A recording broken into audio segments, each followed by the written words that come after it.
The digital clock on my nightstand read 2:14 a.m. when the sound of my front door being kicked and shattered the silence, echoing through the house like a gunshot. And for a split second, you just freeze, your brain trying to process the impossibility of violence invading your sanctuary. But then instinct kicks in, the adrenaline floods your veins like ice water, and I'm grabbing my phone, thinking this is it. This is a home invasion. I'm about to fight for my life. I step into the hallway, heart hammering against my ribs like a trapped bird, the floorboards cold under my bare feet, expecting a masked gunman. But instead, I see this kid, this smug, entitled 20-year-old punk walking through my living room like he's browsing a gift shop. And when he sees me, he doesn't run, he doesn't panic. He looks me dead in the eye and says, "My mom runs the Oak Ridge Haven Association, so I can go wherever the hell I want."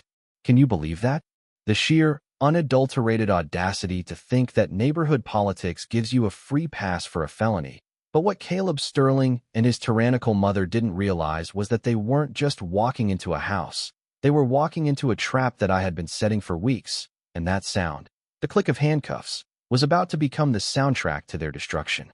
But to understand why this kid felt comfortable breaking into my home in the middle of the night, we have to rewind. We have to go back 3 months to when I thought I was buying a slice of the American dream, only to realize I'd signed a mortgage in hell. I'm Lucas. I'm a carpenter by trade, a single dad trying to piece life back together after a messy divorce that left me feeling like a gutted house, just hollowed out. And finding this place in Oak Ridge Haven felt like the first solid foundation I'd had in years. Decent schools for my 16-year-old daughter Lily, quiet streets, the kind of place where you imagine barbecues and friendly waves. Then I met Patricia Sterling. Picture the most terrifying HOA president you can imagine. Then give her a violently expensive luxury SUV and a god complex that would make a dictator blush, a woman who treated the neighborhood not as a community, but as her personal fiefdom, where she was judge, jury, and executioner. It started small, insidious, like mold in the drywall. I'm 3 weeks in, drinking my morning coffee, feeling that rare moment of peace, when I find the first notice jammed in my mailbox, not a welcome wagon, but a citation for non-compliant mailbox post tone, demanding I repaint a dark brown post to black within 72 hours or face a fine. And I'm looking at the bylaws, scouring 40 pages of legal jargon about grass length and holiday decor, and there is nothing, absolutely zero, about mailbox paint. So I call the number, which naturally routes directly to Patricia's personal cell, and her voice is like grinding gears, telling me she's been the community director for 15 years and she knows what aesthetic integrity means better than I do. And when I ask for the written rule, she just hangs up, leaving me with dead air and a pit in my stomach.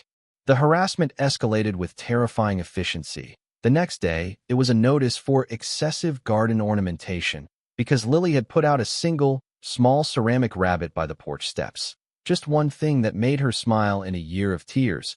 And suddenly Patricia is cruising past my house in her black Range Rover every morning at exactly 8 a.m., slowing down to a crawl, phone pressed to the glass, taking pictures of my home like she's gathering intel for a raid.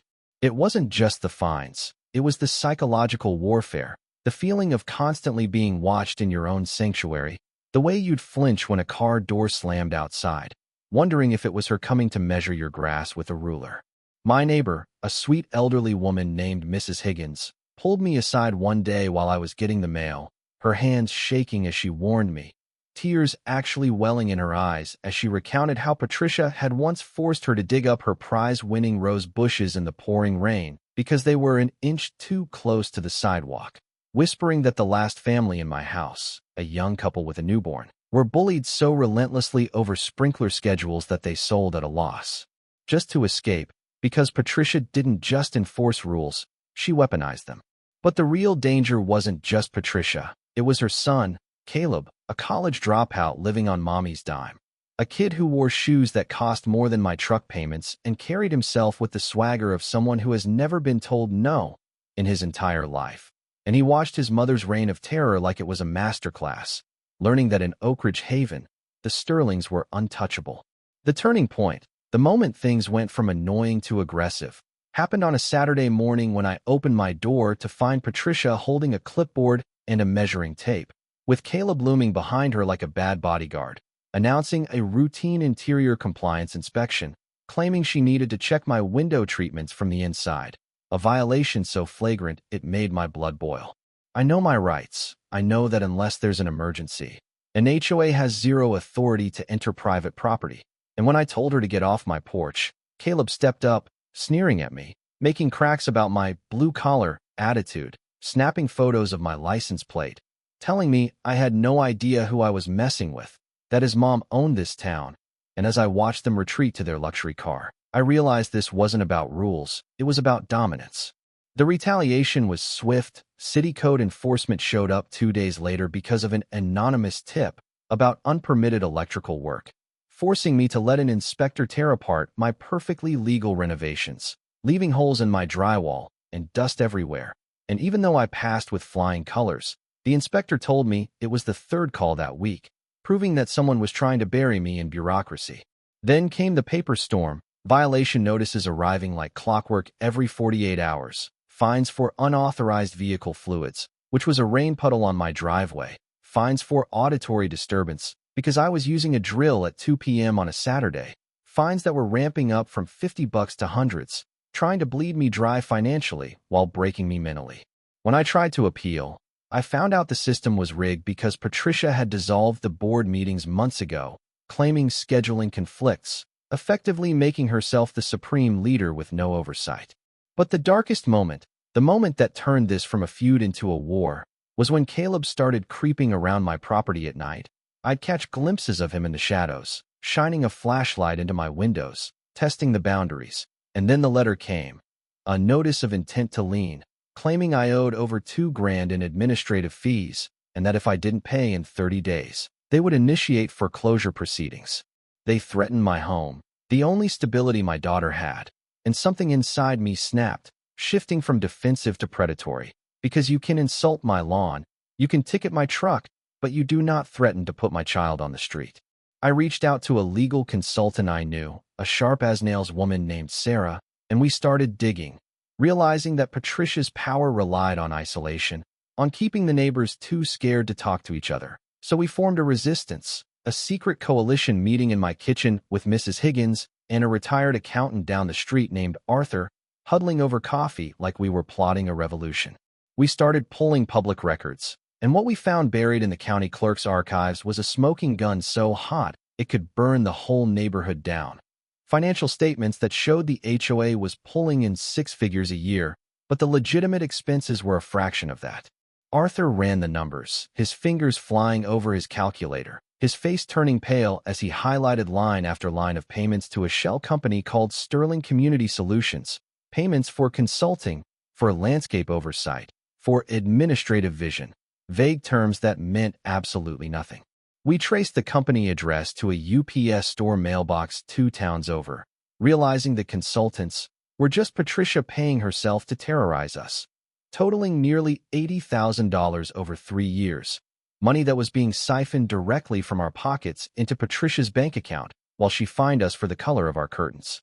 We realized this wasn't just a power trip, it was grand larceny, a criminal enterprise disguised as a neighborhood association, and Patricia was getting desperate because she knew the annual meeting was legally required and approaching fast, a meeting she was trying to cancel, trying to delay, because she knew if we compared notes, she was finished.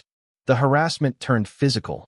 I installed high-definition cameras everywhere, turning my home into a fortress, and that's when I caught Caleb slashing my truck tires in the driveway, the knife glinting in the moonlight, the sound of the air hissing out like a dying breath. I watched the footage the next morning, shaking with rage, seeing his face clear as day, that same arrogant smirk as he destroyed my property. But the police said they needed him to actually enter the structure to nail him for burglary, so I had to wait. I had to let him think he was winning. Patricia even showed up at my door, trying to bribe me, offering to wipe my debt clean if I just stopped asking questions about the finances, a conversation I recorded where she practically admitted the funds were missing, her voice trembling with a mix of fury and fear, but I looked her in the eye and told her I didn't want a deal, I wanted the truth. The breaking point came the night before the rescheduled annual meeting, the meeting we had forced to happen by petitioning the state board, and I just knew they would try something drastic to stop the evidence from coming out, because desperation makes people stupid. I had printed everything, the bank statements, the fake invoices, the photos of Caleb's vandalism, and I left a decoy stack of folders on my kitchen island, clearly visible from the window, illuminated by a single under-cabinet light like a beacon. I sent Lily to a friend's house for safety, terrified but knowing I had to protect her from the fallout. Parked my truck down the block to make the house look empty, and I waited in the dark of my living room, watching the security feed on my phone, the silence of the house amplifying every creak and groan, my heart racing but my hands steady, waiting for the trap to spring. It was 1:30 a.m. when Caleb took the bait. Thinking he was on a covert mission to destroy the evidence that would send his mother to prison, and seeing him on that screen, dressed in all black like a bad movie villain, almost made me laugh if the stakes weren't so high. I watched him jimmy the back lock. The audacity of this kid thinking he was some kind of black ops soldier instead of a thief, the scratching of the metal-picking tool echoing through the quiet kitchen. He walked into my kitchen, started rifling through the papers, shoving them into a bag with frantic, clumsy movements, and that's when I walked in, filming, flipping on the lights, catching him like a deer in headlights, and instead of being terrified, he drops that line, that absolute gem of entitlement. Mom runs the HOA. I can be here. I didn't argue, I didn't fight, I just dialed 911 and kept the camera rolling while he tried to explain that he was securing HOA property, completely oblivious to the fact that he had just committed a first-degree felony. When the police arrived, the red and blue lights flashing against my living room walls, Caleb actually tried to order them around, screaming, "Do you know who my mother is?" While they slammed him against the counter, the officer, a guy named Sergeant Miller, just laughed, a dry, humorless sound, and said, "Yeah, we know, and she's next," and watching them drag Caleb out of my house, kicking and screaming about lawsuits, watching his arrogance crumble into the pathetic tantrums of a child, was the most satisfying moment of my life. But the real show, the grand finale, was still 12 hours away. The community center was packed to the rafters the next evening, the air thick with tension, buzzing like a downed power line. Every resident who had been bullied, fined, or threatened showed up, clutching their own stacks of unfair violations, looking like an army finally ready to march. Sitting in the front row, looking pale and nervous, clutching her designer handbag like a shield, was Patricia, unaware that her son was currently trading his designer loafers for jail sandals and trying to make bail. I walked up to the podium, hooked up my laptop, my hands shaking slightly not from fear but from anticipation, and I didn't start with a speech. I started with the video from the night before, playing the footage of Caleb breaking into my kitchen on the giant projection screen, the sound of his voice saying, "Mom runs the HOA," booming through the hall like a gavel strike. The room erupted, gasps turning into shouts of anger, people standing up and pointing. Patricia jumped up, screaming that the video was faked, that it was a setup, her voice cracking, desperate to control a narrative that had already spun out of her grip. But I just clicked to the next slide, displaying the spreadsheet Arthur had built, showing the $80,000 in stolen funds, the fake contracts, the payments to her brother-in-law for work that was never done, the phantom irrigation systems, the ghost repairs. I laid it all out, the systematic theft, the fraud, the intimidation, showing the community exactly how their hard-earned money had funded her vacations and her car. And as I spoke, I saw the color drain from her face, the realization hitting her that her kingdom wasn't just crumbling, it was being incinerated. Then, the back doors opened, and it wasn't a resident walking in, it was Detective Vance from the Fraud Division, flanked by two uniformed officers, the heavy thud of their boots on the linoleum, silencing the room instantly. He walked right up to the front row, staring down at her with zero sympathy, and announced that based on the evidence provided by our investigation and the search warrant executed on her home that morning following Caleb's arrest, where they found stacks of undelivered mail and financial records hidden in a safe, Patricia Sterling was under arrest for embezzlement, grand larceny, and conspiracy. The meltdown was biblical. She started screaming that we were ungrateful, that she sacrificed everything for property values, that we were nothing without her, sounding less like a community leader and more like a deposed queen being dragged to the guillotine, flailing as the cuffs clicked shut.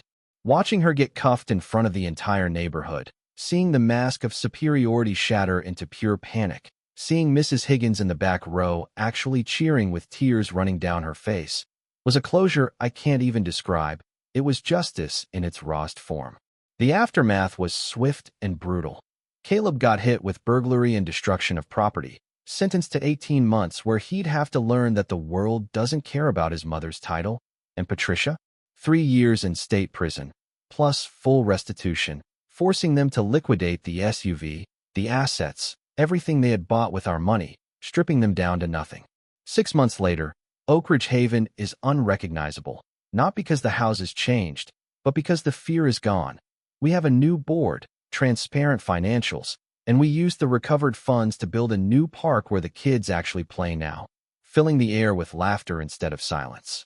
Lily is smiling again, sleeping soundly knowing the monsters are gone, and I took over as president for the interim, not because I wanted power, but because we needed to remember that a community is about looking out for each other, not ruling over each other. But it makes you think, doesn't it? We put so much trust in these little pockets of authority, these boards and committees that govern our daily lives, assuming that laws and titles will protect us. But the truth is, authority without accountability is just tyranny waiting to happen. It forces us to ask the hard question, at what point does keeping the neighborhood nice cross the line into destroying the people who live there? And why do we wait until someone breaks down a door before we stand up to the bullies in our own backyards? Justice was served in Oak Ridge Haven, but how many other Patricius are out there right now, holding a clipboard and ruining lives while everyone else stays silent? That's the real scary story.